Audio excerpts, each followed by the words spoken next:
Welcome to my class. In continuation with Unit 2, we just did the subdivided bar diagram, and in this we are going to do the percentage bar diagram. So we work out the percentage and we show it exactly the way we did. Only thing is, here are all the bars of 100, that is 100%. The bars are of the same size. And then of course the components are worked out. How do you work out a component? Like for example, whatever is the part value upon the total value into 100 will give you the percentage. So just have a look. So in the last class we talked about the absolute values and we put them into subdivided bar diagram, and in this we are going to convert it into percentage, and so that the relative comparison becomes very simple. So these are the relative values, if you can see that. Okay, so here we have so subdivided bar diagrams. Actually, in the last class we saw that it represents the actual values, actual figures, but sometimes we require relative values, that is percentage values, instead of the absolute values. So subdivided bar diagrams, when presented graphically on percentage basis, are known as percentage bar diagrams. These diagrams are used for comparing the relative changes in percentage. The length of each bar is kept equal to 100%. So I'm going to show it to you now. The bars are of equal length also because it's 100%. Each bar consists of various components which totals about 100%. This type of diagram is similar to the subdivided bar diagram, with the only difference that in some subdivided bar diagram, components are used to show absolute values, whereas in this case, the value of each component is expressed as percentage values of the total. So what do we do the first thing?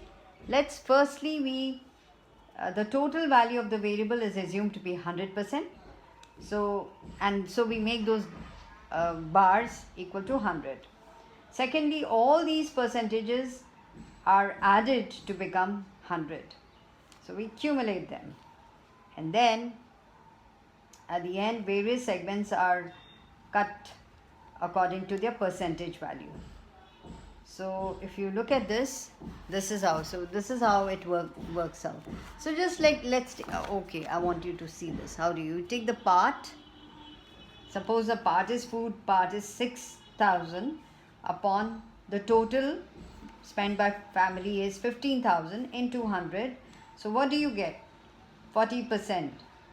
Okay, the next is say clothing, 45%. Okay, sorry. So look here. Second is say 4,500 spent on clothing by family A. So how do we get the percentage? We take 4,500 divided by 15,000 into 100. What we get is 30. And in the other column you see that we also accumulating those percentages, and that's how it becomes easier for us to work out these.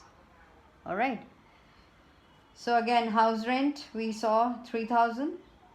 So if you want to work out the percentage, what will you do? Yes, take the part, that is 3,000 divided by 15,000 into 100, you get 20%.